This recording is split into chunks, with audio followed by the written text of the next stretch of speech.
Hello, everybody. So I'm trying to record my lecture. Hopefully it will work, but we'll see how the quality will be. So up to now, we've learned, reviewed together few types of differential equations, and we can say that some of them can be considered as separable, and some of them can be considered as first-order linear differential equations. And so what we'll do today is you'll see some applications, real-life applications, where we do need to use our knowledge that we already obtained. And so we'll see how we'll practice to translate real-life problems into mathematical problems, and then use our knowledge. So we'll separate and solve differential equations. So we'll have only separable differential equations today. I prepared 3 problems, so they're pretty long, so hopefully we'll have time to cover all of them. So let's read the first one. Modeling a chemical reaction. That will be our first problem. We have here, we have different majors. Do we have someone who has to do chemistry? We have some students, okay. Great. So we have social scientists, not scientists, social majors, and political science, yes, psychology. So we'll hear about how advertisements work, and then we'll have a problem on biology. So do we have biologists or animal scientists? Thank you. Okay, so we didn't cover everybody. Maybe with other application problems later in the course, we'll do some problems related to your major. So let's read the chemical reaction problem. Although you're not doing chemistry, we all know what chemistry is, and so we know some basic processes. So let's read the problem. During a chemical reaction, substance A is converted into substance B at a rate that is proportional to the square of the amount of substance A. When T is 0, T means time, 60 grams of A are present. And after 1 hour, so T is now 1, only 10 grams of A remain unconverted. How much of A is present after 2 hours? So the problem is about converting substance A into substance B. So which substance is more important for us? A or B? A, right? Because we know that A is converted into B, but we don't measure B at all. We do all the measurements about substance A. So substance A is the one that we care about here. And it doesn't say us what's this, but let's imagine a picture. So what does it mean? Substance changes into substance. So let's take a simple example where we have some liquid. Here is a picture. We have some liquid, and if we apply temperature, so here you see a candle with a flame, and applying the temperature, it maybe changes into gas, and we see some bubbles here. Okay, so when we are burning something, we are burning this substance A, it changes into something else, and what happens over time, there is less and less of this substance A, right? That's what's going on. And now let's read again this problem. Now we are thinking that substance A is the one that we are measuring. And we can decide how will we measure it. Okay, so we can measure it by volume or by weight. And the problem says that it's already given us units how to measure. So let's measure substance A in grams. So the first sentence says that substance A is converted into something at a rate. Okay, so we heard the word rate, and you know what does it mean, rate, right? So this is derivative.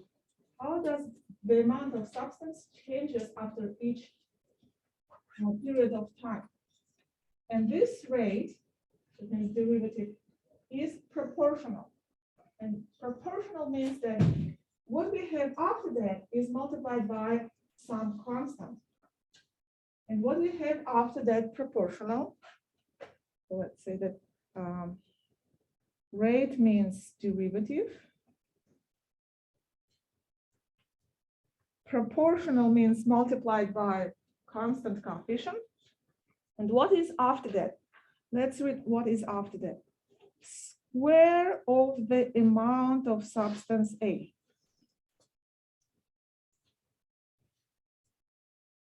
Okay, so let's try to use our mathematical language and say it in another word, in another way. Square of the amount of substance. So we don't put the substance into a square box, right? That's not what we are doing. So what's this square mean here? What does it mean? Yes, we are taking the second power of that amount. So we'll take the amount of substance and square it.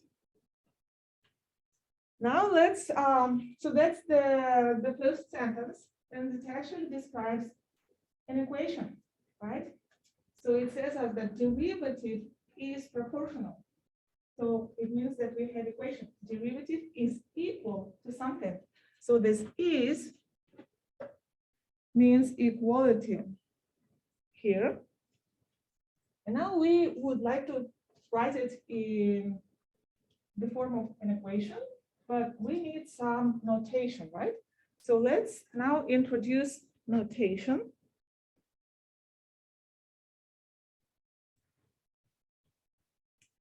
So first of all, we already know that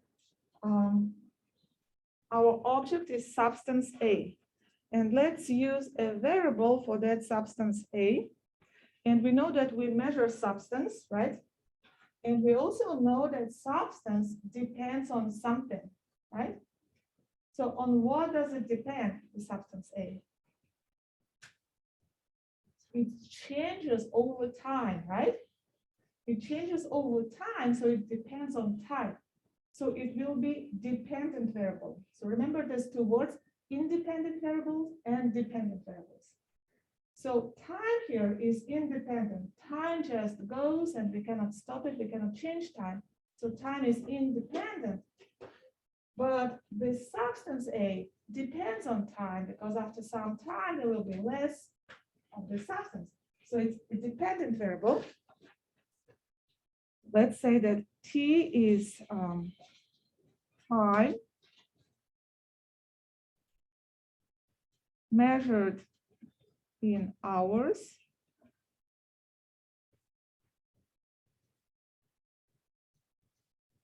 Independent variable. And then we know substance A depends on T. And it's very convenient. We used it to write y of T, right, as a function. So this is amount of substance A at time T, and we measure it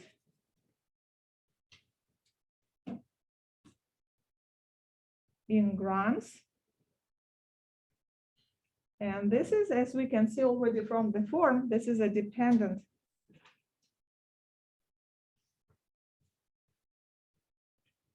variable.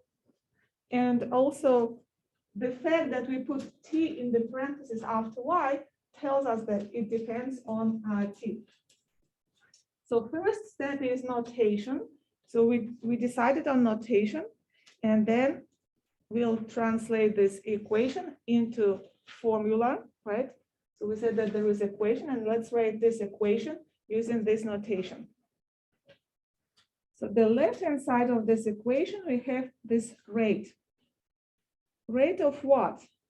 Rate of change of substance A.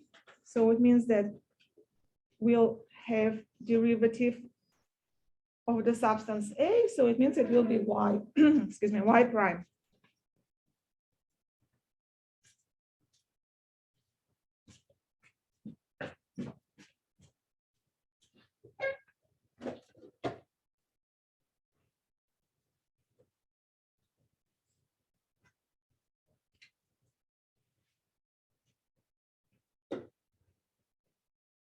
So we have y prime equals, and then what do we have? We have proportional. So we said it should be a coefficient multiplied by something. So here is the coefficient, and what should we multiply it by? Square of the amount of substance A. So can you help me? How should we write it? So we already said that it should be amount squared. Amount is denoted by letter y. So it means that y squared. Let me write for the first time, for the first example, I'll do it slowly with all the details.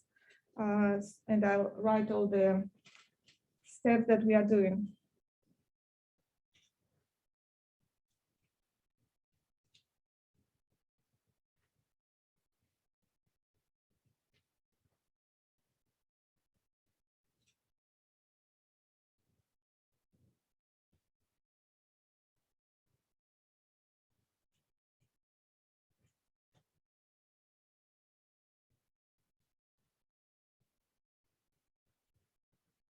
Okay, so this is the equation. Now, any questions here? Let's continue converting the remaining part of the text into math problem. So we just got differential equation, but we don't know what should we do with this equation, right? So we read after that. When t is 0, 60 grams of A are present. So, okay, let's write it.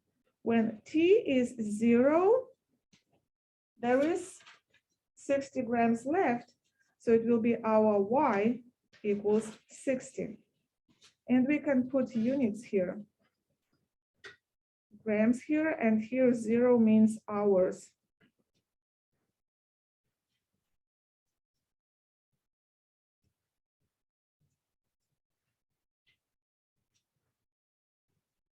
Okay, so that's what is given to us. And we know that if we have extra information like this, we call it initial condition.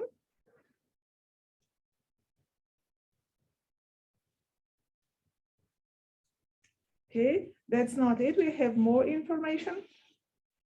After 1 hour, only 10 grams of A remain unconverted. So when t equals 1 hour, there is 10 grams of substance A left. So if we'll measure our substance A, we'll have 10 grams left.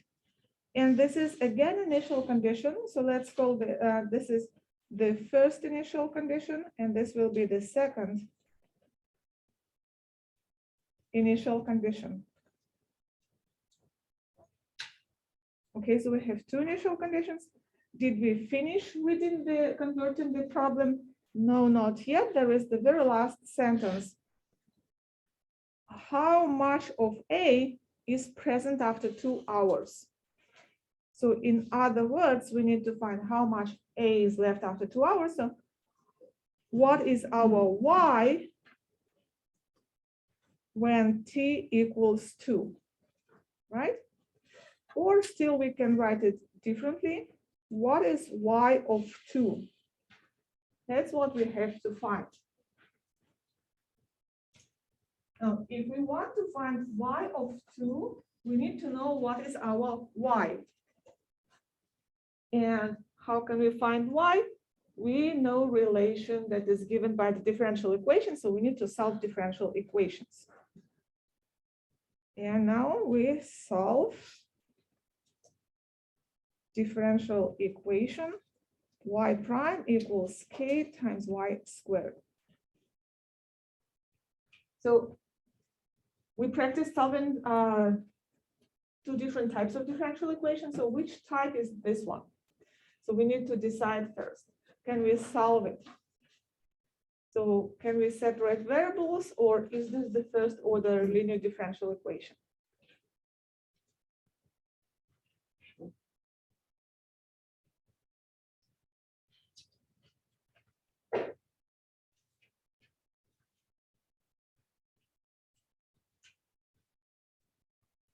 Okay, Who thinks that this is a separable differential equation? Please raise your hand. Okay, thank you. Who thinks that this is the first order linear differential equation? Please raise your hands. Okay, okay. So, who is confused? Please raise your hand. Who is confused? Okay. Another question. Who thinks that this is of both types, both separable and the first order linear differential equations? Raise your hands. No, who thinks that it's none of the types, we cannot solve this equation at all? Please raise your hands. Okay, so you're making it very hard for me. So let me write these differential equations that we've learned so far. So we've learned that y prime equals f of x times g of y. This was one type, and another type was y prime plus p of x times y equals q of x. So we can check if it's the first of the linear differential equations by deciding what's the power and what's the order, okay? So let's start with the order. What's the highest derivative here? So the highest derivative is y prime, right? So y prime, so this means that we have just one prime, and this is the first order differential equation. Now, if we look at the power of y prime, so what's the power that we see here? We don't see power. It means that it's 1 because we don't put parentheses and put 1 here, right? So, but it means that it's 1. So degree is 1, and when degree is 1, we call it linear differential equation. Okay, so actually this is a linear differential equation. Maybe it's not written in its standard form. This would be a standard form, and we can rewrite and solve it like this. So usually separable differential equations are easier to solve than first order linear differential equations.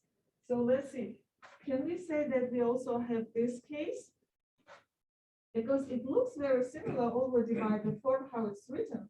We have derivative on the left-hand side, and on the right-hand side, we see a product here, right? We need to get the product, and we see a product. And the first term, the first factor doesn't contain y. It's constant, but we can say that it's f of x, right? It doesn't contain x, which is nicer. And then the second factor contains only y. So this equation is actually of both types. Yeah, I see some confused faces. So yes, it is of both types. And it means that we can solve it using two different methods that we've learned in this class. We can either use separable method or linear differential equations. So I recommend to start with the separable method, because usually it's easier.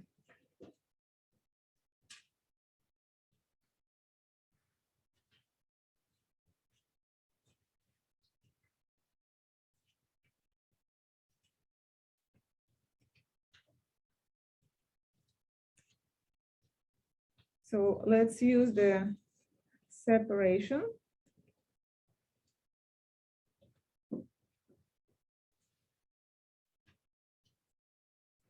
Separate the variables. It will be 1 over y squared dy equals k times dx. That's yes, please. Why did we consider the constant as a function? So the constant is a function, yes. So if I'll give you a function y equals 2, this is a function. If I ask you to sketch a graph of this function, you'll draw it like this, okay? And so it is a function. It's very simple. It's maybe too simple for you to think about, but it's a nice function. And it's also, it doesn't depend on x here on this graph. But for every x, there is one value, so it's very simple. Okay, so now let's integrate it. And for integrating, I would like to rewrite it slightly differently. I'll write it as y to the power minus 2 dy equals k times dx. Now I'll integrate both sides. So if we remember, we need to remember all the formulas for integration. It will be minus y to the power minus 1. And here we have kx. And remember, for differential equations, we add a constant just on one side. And let's for now put index C1.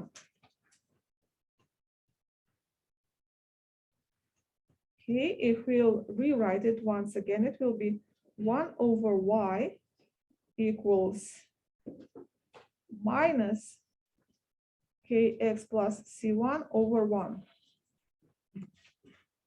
So this is the same thing. I just wrote it differently because I want to find y from here. I wrote as two fractions, and if I flip these fractions, the equation will remain the same.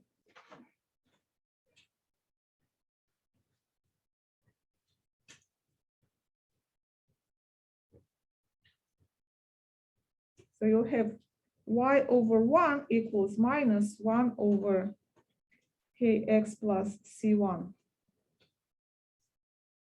Actually, maybe I don't need C1 here. Maybe I can leave just C. Y divided by 1 is just y. Yes, please. Sorry, so what is the case? Because I had minus on the left-hand side.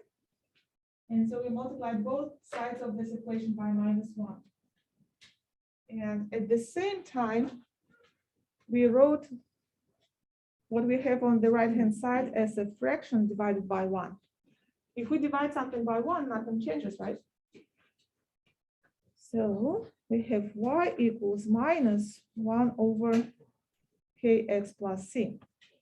Yes, and actually we don't need C1 here, we can leave just C. So what's this? This is the general solution for our differential equation. But remember, we need to find the amount of substance A after 2 hours, right? We are not done yet, and this is just the general solution. So we need to find, so next what we need to find is the particular solution.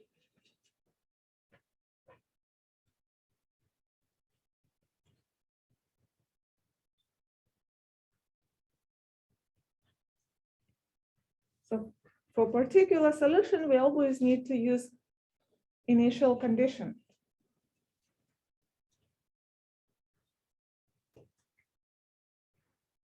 And the first one was when t equals 0, we had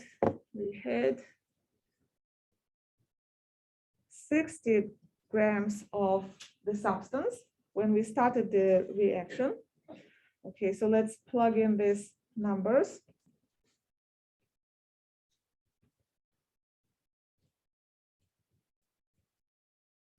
We plug them in the general solution. So instead of y, we'll write 60 instead of x. Oh, sorry.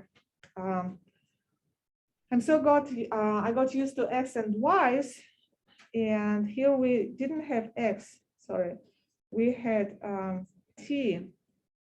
We need to change it for t everywhere. So this is dt, tt. Okay, so instead of t, we are writing 0, and we have a constant. So from here, we need to solve for the constant c. So 60 equals minus 1 over c. So from here, we get that 1 over C equals minus 60. And then we get that C is minus 1 over 60. We found C. Now we still have another initial condition. When T is 1, after 1 hour, 10 grams of substance left. So we plug in into the equation.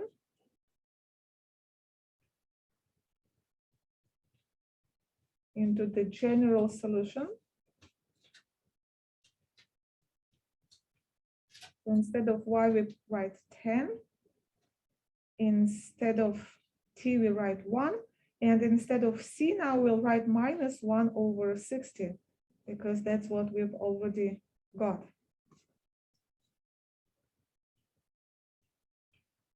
So let's multiply numerator and denominator by 60.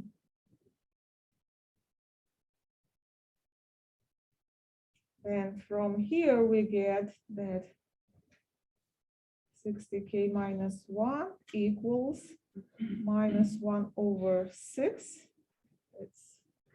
That's how we make it.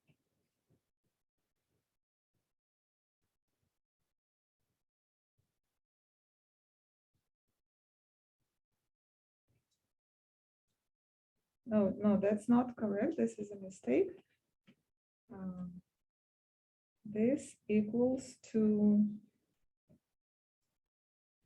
60 over 10, which is 6. And now 60K equals to minus 9, and K equals, nope.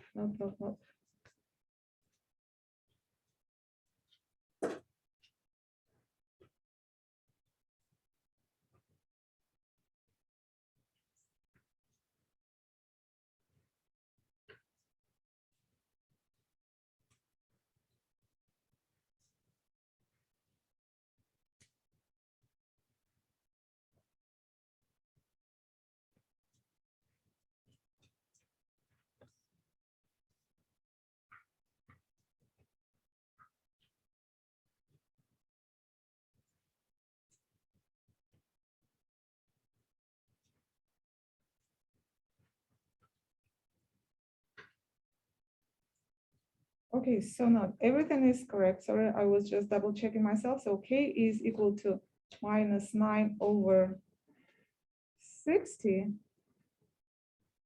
And we can divide by 3 minus 3 over 20. So this is our K. I think I made a mistake somewhere, but I cannot find this mistake.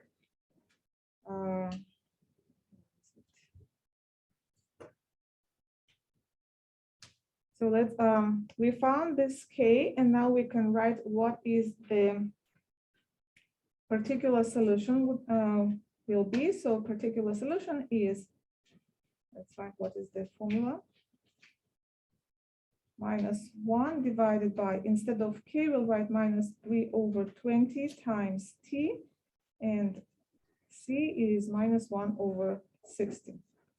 So this is the particular solution. And then we need to find, yes, please, you found my mistake? It should be -5. How did you get this? Oh, yes, sorry. Okay, thank you so much. So it should be -5, yes, then it makes sense, okay.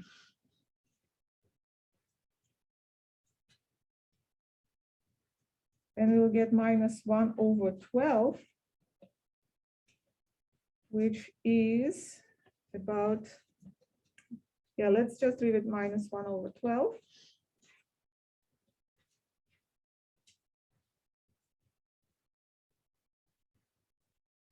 And now remember, our final goal was to compute how much substance of A is left after 2 hours.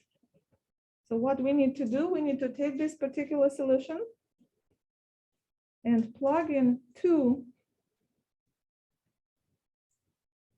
instead of t. So we'll do simplifications here. And we have to get 60 over 11 if we'll do it correctly. And this is approximately 5.45.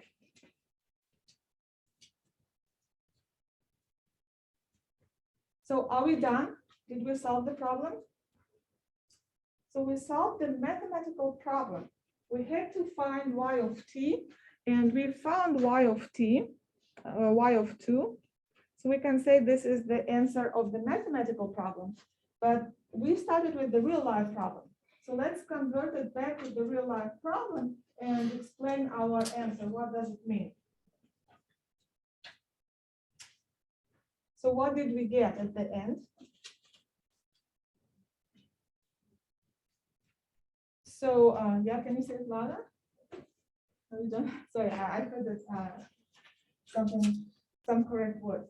So we were measuring, yes, please? Was it how much air we had after 2 hours? Yes, so our y, yes, correct. So we were measuring this amount of substance A, right? Of this chemical reaction. And so this is the amount of substance A that is left after 2 hours. And we measured it in grams. So this is grams of substance A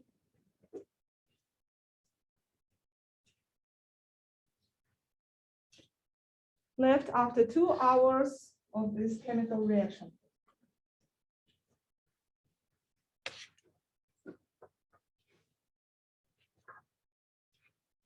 Okay, so I think that we still have to do 2 more problems. It's not possible to do them in great detail, so we'll do them, but not in such great details. And I think that you're a little bit tired.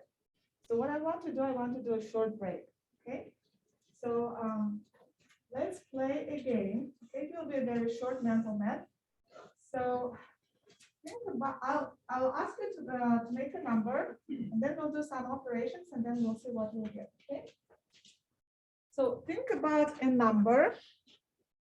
This number is between 50 and 99, okay? So take this number. Are you ready? So now to this number that you've made, add 76. You can write it on a paper.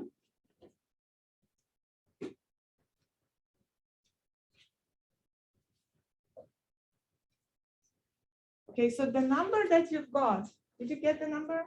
Not yet. I'm still writing. Okay, so to the number that you've got, you have several digits. Take the very left digit, okay? Take the very left digit, remove it, and add it to the number that is left.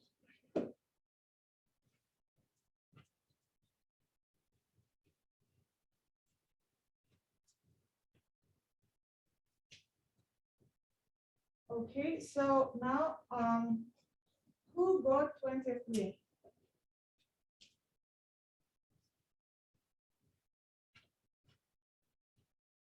Did you get 23? So which number did you get? 47. Who got 47? My bad. I think I did something wrong. Well, so which numbers did you get? I got 45. 45. Okay, so whatever. Sorry about that. Maybe next time I'll prepare this game and then we play it better. But at least we had some break. Now let's go back to application problems. And this is a similar, it's kind of a continuation of the cereal company that we were talking about. Now we are in the production world again. So we have cereals that we are selling. And to better sell our cereals, we are doing advertisements. So our advertising campaign said that we have potentially 1 million customers. Okay, so that is the maximum that we could sell. Then the rate at which population hears about the product is assumed to be proportional to the number of people who are not yet aware of the product. By the end of 1 year, half of the population has heard of the product. How many will have heard of it by the end of 2nd year? Okay, so we are doing advertisement with more and more people hear about it, not all of them hear at the same time, right? Someone gets this information earlier, some later. So what we know that after when we start measuring, first of all, nobody knew about our company. After 1 year, half of the population knew about it, right? So what about 2 years? Will everybody hear about the product after 2 years? Huh, maybe. So here is the hint. The rate at which the population hears about the product. This is the clue. Rate at which the population hears about the product. And then the second part is, and when we hear is, we're all kind of thinking, okay, it's equality. Assumed to be proportional to the number of people who are not yet aware of the product. So, dependent, independent variables. So what depends on what here? And what is the variable? What are we counting? What are we measuring?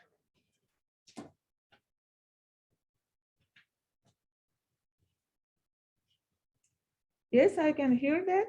Thank you. We are measuring the population that heard about the product.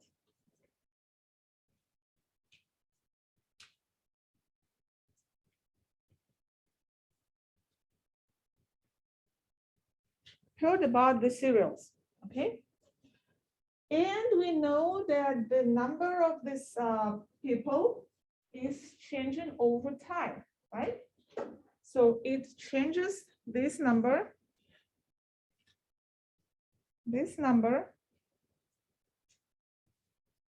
changes over time.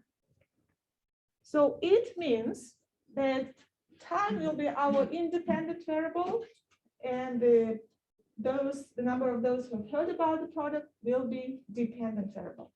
Okay. So T, let's measure it in years, because here we have some information about time in years. Independent variable. And then for dependent variable, let's again use letter Y. And so we measure it in number of people, right? So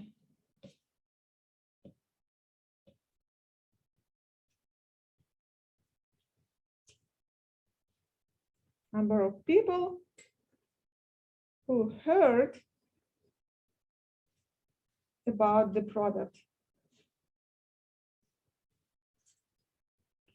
So number is just number, but because our goal is, sorry, now the limit who could hear is 1 million, we can measure it in millions, for example. So let's say that we measure it in millions.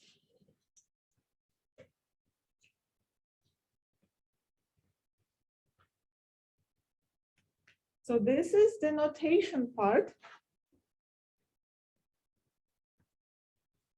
And so it's important, this part is very important, because for the homework, you will get problems where you have to do all by yourself. So if something is not clear, it's okay to ask questions, okay?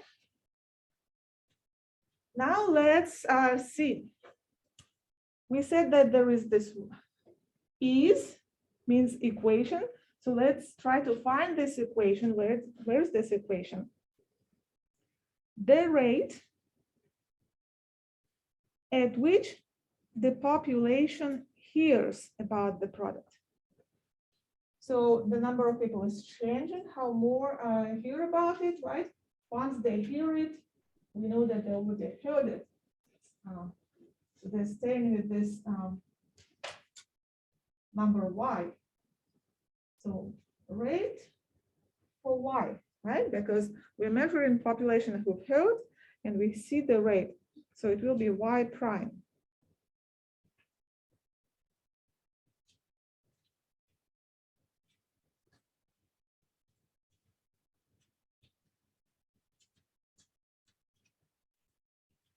And then we have is, its equality. Then we have the word proportional. So we know that proportional means k, some constant is multiplied.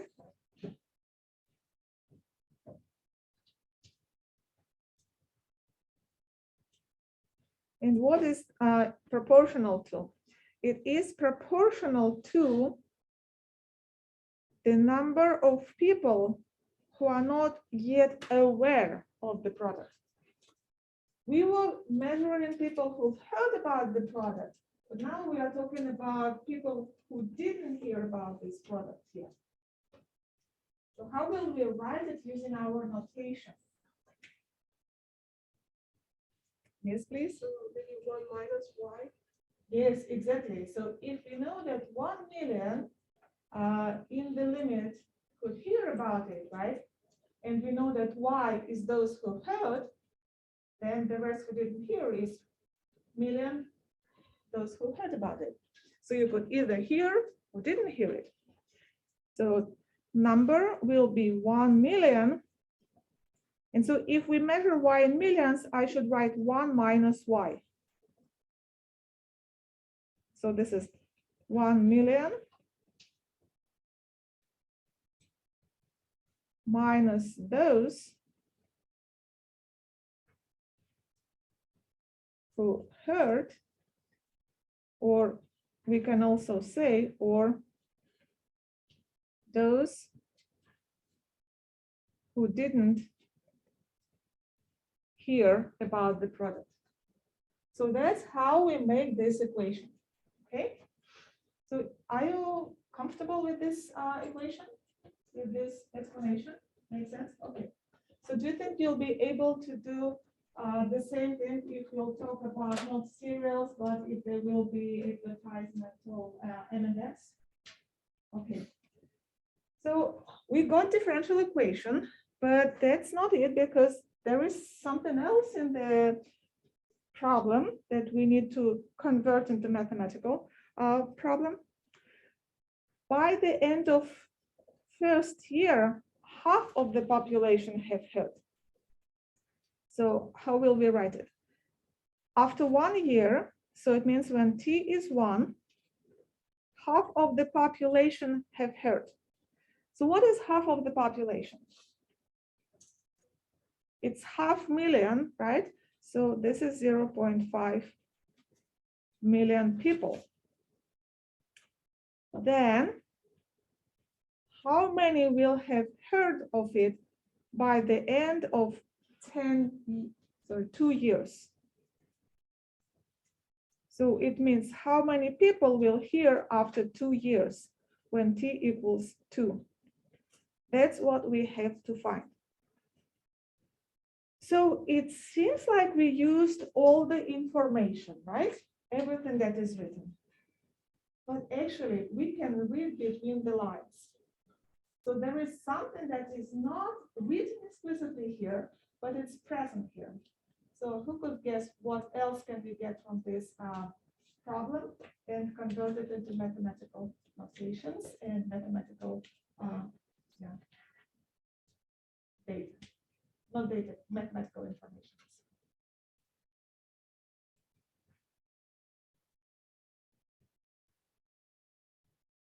Yes, please. Exactly. Exactly. So does it make sense? It's so obvious, right? So we're not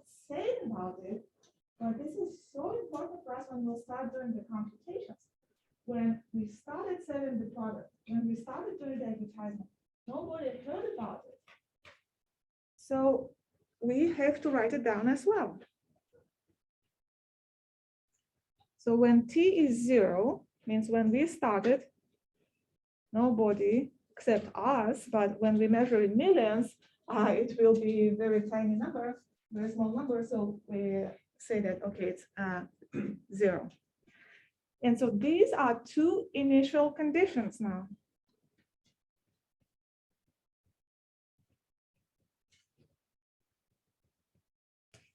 Well, so we have two initial conditions, 1, 2.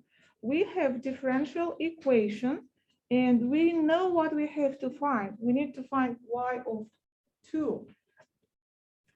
Now, from differential equation, we have to get a general solution, and from the general solution, we'll get particular solution.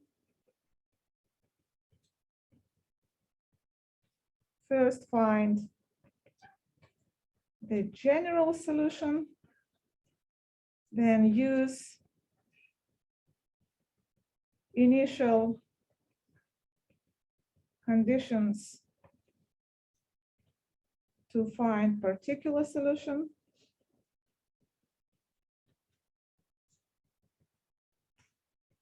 And then at the end, plug in t equals 2. Find y of 2. And what's this gonna be? Y of 2 will be a number, and this will be number of people. Sorry.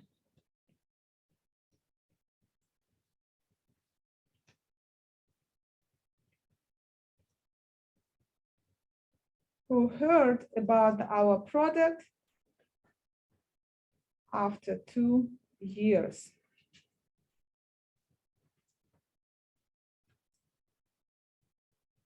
So that's the plan.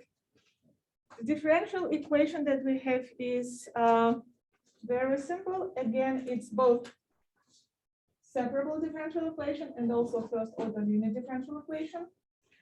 And so I think that we have 2 more minutes. I'll show you the next problem and we'll do it next time, okay? So modeling the population growth. So a population of 20 wolves, maybe you've heard this problem already from the previous classes. Population of 20 wolves have been introduced to Yosemite. Actually, this is a real story that 20 wolves were introduced to Yosemite Park, National Park, and the forest, but then the rest is not true. The Forest Service estimates that the maximum population of the park can sustain is 200 wolves. After 3 years, the population is estimated to be 40 wolves.